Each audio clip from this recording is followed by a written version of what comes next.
The VFX artists from Marvel right now are saying that because of the SAG-AFTRA strike, because of the WGA strike, they have been incentivized more than ever to actually be unionized. And to join a union, they have to figure out who they can be actually part of. And their idea is they want to actually join IATSE. Now, what is IATSE? We've talked about this a million times, the International Alliance of Theatrical Stage Employees. But in order for them to do this, they have to go through some red tape.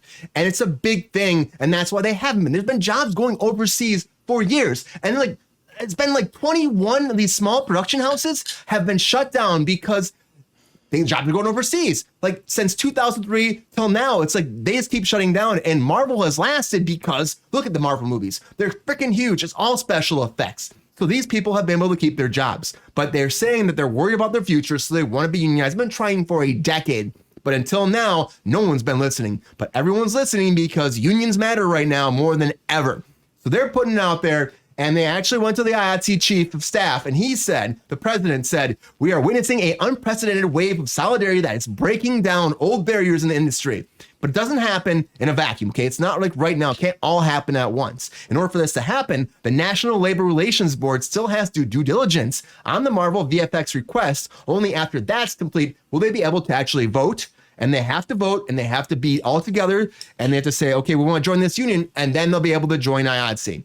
But it's not everybody. It's just that one house. So every VFX house has to actually do the same thing, put it forward, do the due diligence, get approved, and then vote, and then they can join. So it's a big thing. It's a lot of red tape. Like I said, a decade of this. But these people deserve this. Like everybody deserves the contract to have the job they have. They make these Marvel movies. They deserve to have this kind of pay, and they deserve to have security for their future, for their family, and for their work. Because if they don't have it, like what the fuck are we doing? Especially a house, the House of Mouse, not taking care of their people. Drink. Everybody should take care of their people. So that's been going on. And to me, I'm like, it's all part of the whole thing. Though. It's all part of what's happening. And the CEOs of Marvel and Disney and Netflix, they all sat down today. They had a phone call about all this stuff because all these people are being like, hey, we got to get a deal. We got to take care of people. And they're all teaming up against these CEOs. It's a huge thing. We know this. We've been trash talking their $20 million club ourselves. So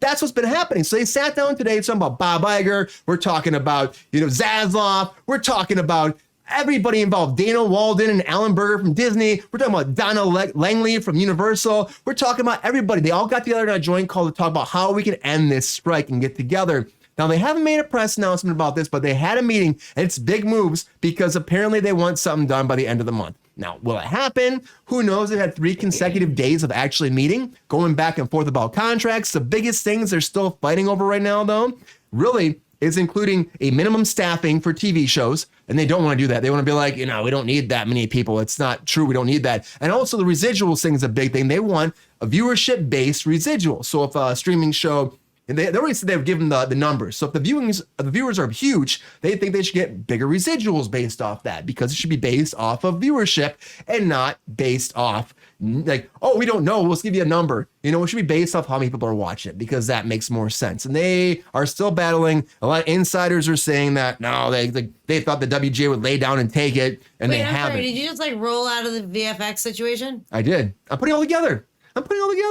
Okay.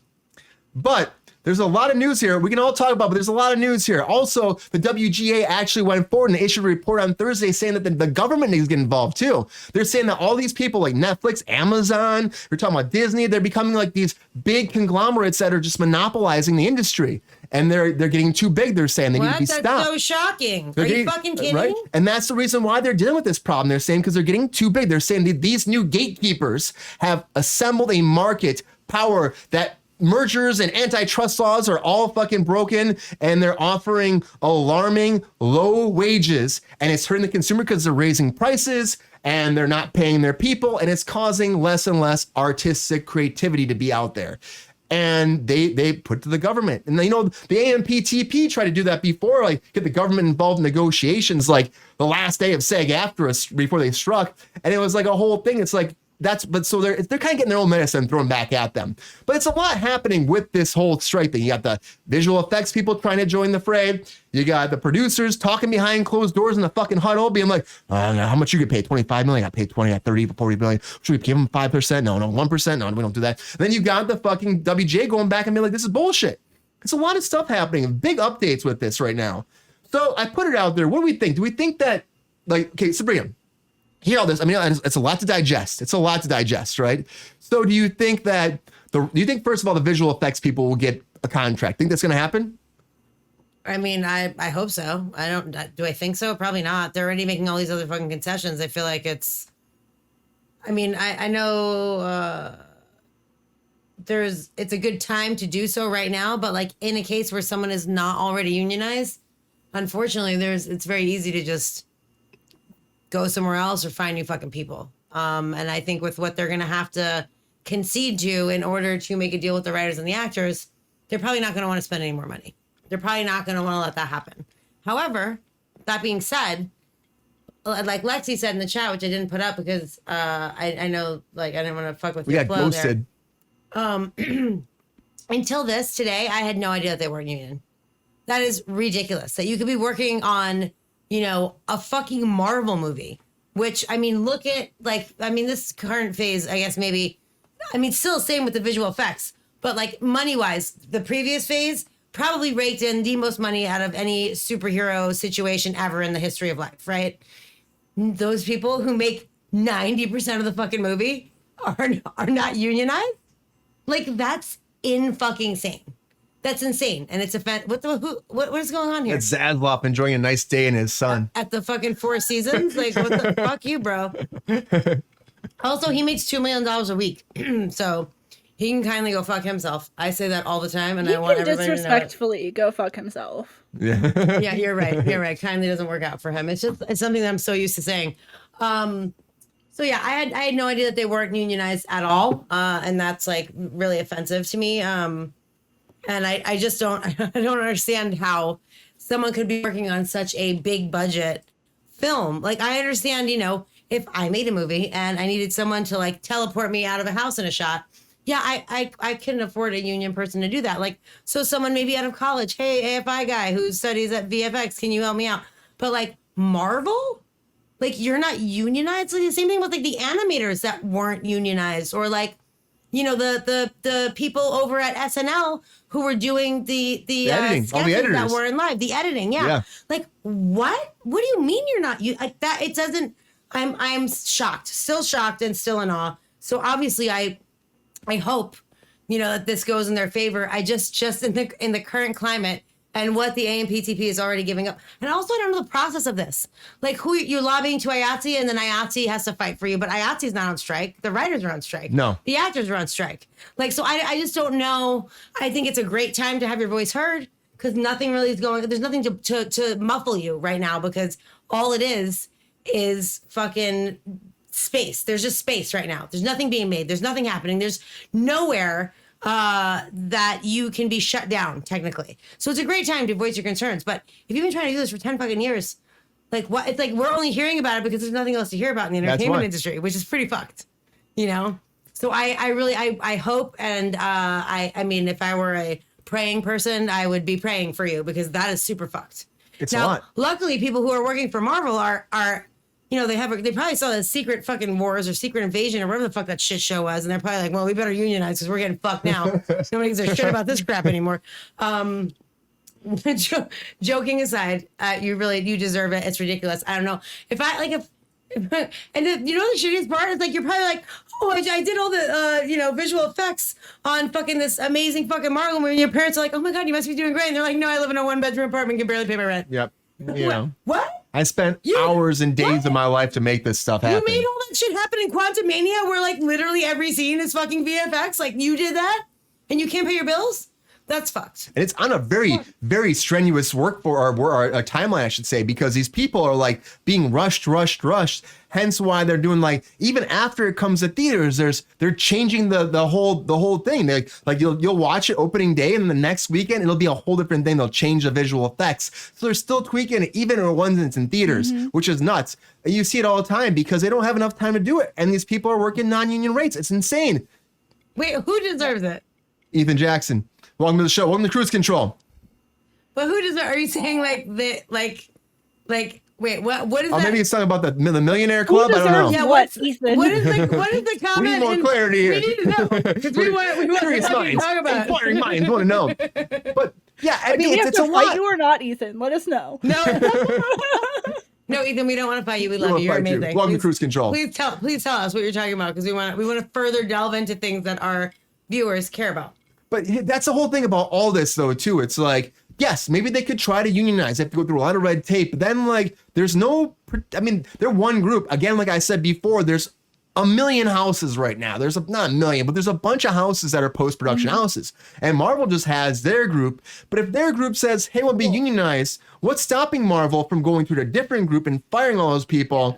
Well, you're Nazi. There's nothing stopping them because it takes every house, every visual effects artist, every house has to vote, be approved, join the union. It's a huge process. But also, like, even if they were unionized, you could also be like, I'm not happy with this house and go to another house. Like, that doesn't, it doesn't give you immunity, but it does give you protections, and it does give you pensions, and it does give you health care, and it does give you so many other things. You know what I mean? It gives you security in another way. You know, and if Marvel's been using you for this long and they're happy with you, like, they're probably not going to go somewhere else if you keep doing what you're doing. Hope like, so. Yeah, you would hope so. But if they're all unionized, they're going to be paying the same amount anywhere. So why wouldn't they say? It's just, I don't know. It's a double-edged sword, and it's fucking stupid. But these millionaires don't want to pay more. But Rachel, what do you think? Not. Disney has been big on union busting from like day one.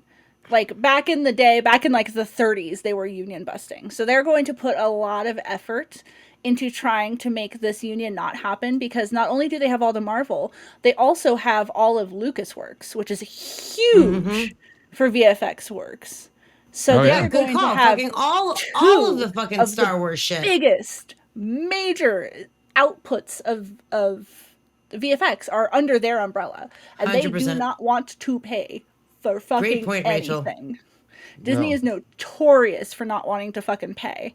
So there's going to be a huge push from Bob Iger to do anything he can to bust the potential of this union. Well, there's also the thing too, Rachel, like a lot of these contracts right now, it's like with kids and Disney shows, they have them for 3 seasons. And at 3 seasons, they have to start paying normal rates. And then they cancel the show and they'll change the name of the show. So it's the same fucking show, but they put it under a different name. So they still pay them 80% of minimum. Second season, like part B. So instead of doing 20 episodes, you do 40 episodes. Or instead of doing 13 episodes, you do 30 episodes. Like, instead of making it a new season, but you have a break in between. And they're like, oh, it's still second season. Like, you work on a show for 7 years, but there's only 4 seasons of the show. Like, they do shit like that all Go fuck yourself, Bob Iger. all the fucking time. And like Lexi said in the chat, like think about that the Sonic team too. They had to change the whole concept of Sonic in a crunch. Oh, very good comment. It's a lot of work and not unionized, and what are the hours you're working, how are they treating you? It's a whole thing. And these CEOs, like as we know, we're talking about, that's why I said it all kind of bunches together. The CEOs aren't wanting to pay their writers, they don't want to pay their actors. Why would they want to pay their visual effects people union stuff? They wouldn't want to do that. You know what the production team? That's so insane. You know what the production team told the Sonic VFX people when they found out about all the changes, right? They said, you gotta go fast. You gotta go fast. Get together. I was like, is it going to be a joke or a real quote? Like, I was torn. I was like, which way is it going to go? I like you gotta go fast. I have a light, slightly unrelated, but still related to strikes. I got residual checks the other day, right? And I got 3 residual checks. One was from It's Always Sunny Philadelphia, and it was like, I don't know, $30-something. I did that part probably 15 years ago, and it was for the same cycle. Like, they're all in the same cycle. So that one was for, like, whatever I just said, right? The next one was for a Nickelodeon show that I did maybe 7 years ago, and that was like, $13. And then the last one was for Bosch, which I did 3 years ago. and that was for $3. So that will show you the decline in residuals. Like the streaming show Bosch, who has more of an audience than a Nickelodeon show does, I'm very well sure. And also Nickelodeon and Disney, especially kids shows, they have different contracts. They have a lower, I can't remember what it's called. I can't remember the name of the contract, but it's a lower contract than a network show, let's say. And I'm sure FX, which is where It's Always Sunny is a lower contract than if you were on network Fox. You know what I mean? So like those are three, like probably not even, not probably, but definitely not the top. It's Always Sunny might have been. Actually with season 3, probably not. But not at the top realm of like, you know, your highest contract. They give a thumbs down apparently. They have all these stuff. What? Your video just gave a thumbs down apparently. My video? Yeah, little bubble, a little thumbs down happened. Let's see if this works for me. What does that mean? I don't know. It's an update with the system. Does it work for me? Oh, I gave a thumbs down and it made a thumbs down? Yeah, I did. It's not doing it now. I don't know. Continue, Sabrina. Yeah. Right, don't interrupt me with your bullshit, sir. Don't VFX me, fucking AI. What the hell? We pay people for that. Union. Don't do it. Did I get a point? Is someone pointing? I don't think so. Fireworks. All right, my point is like a job, the job I did most recently yielded me the least amount of residuals. And the job I did the longest time ago yielded me the most amount of residuals. So there's something broken with the system, is all I'm trying to say. Like, it's not, you know, I don't know. It's just like people think that everyone's just like, oh, but if you make a living doing this, like, and you're Tom Cruise, it doesn't fucking affect you. You know, but all of the middle people and all of the little people, which I am definitely the littlest of people, if I could go on auditions all the time and not have a regular job and be able to act and make money off that, the decline in residuals with this streaming shit, I wouldn't be able to do that anymore. I would have to go get a job. Right. Like I've already had to go get a job. You know, it's like it's not a full-time job anymore. Yeah. It's not Bob possible. Iger and Zaslav and all those cunts out there, they just want they want people to forget about the 90% of actors who are in your shoes, who are you guys. Oh yeah. And your peers. They want you to think about the Tom Cruise and the Jennifer Anistons and the people who make millions of dollars and are not seriously affected by these contracts. They want you to forget. They want you to go, oh, well, why should I care about these Hollywood elites who are making all this money?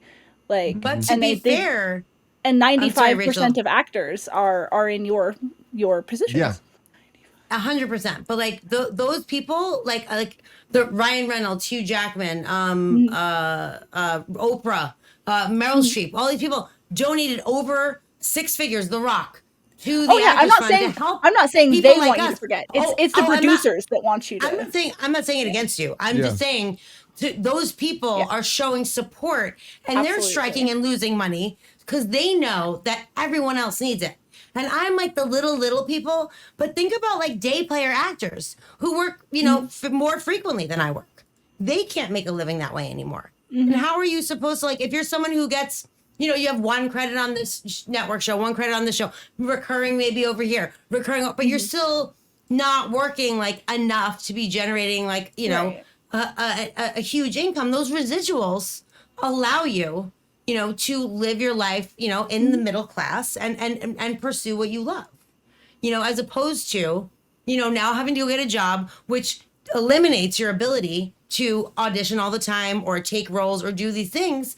And you kind of have to, you know, choose, which is really fucking shitty. And these are like working actors that are consistently working, that are booking several jobs a year. You know what I mean? And like, I've unfortunately been in the situation, as most people who are in the highest percentage of SAG performers never really had that luxury. I got to pay rent. I got shit. I got to work. I've always had to work, and I can't commit myself all the time, especially in-person auditions.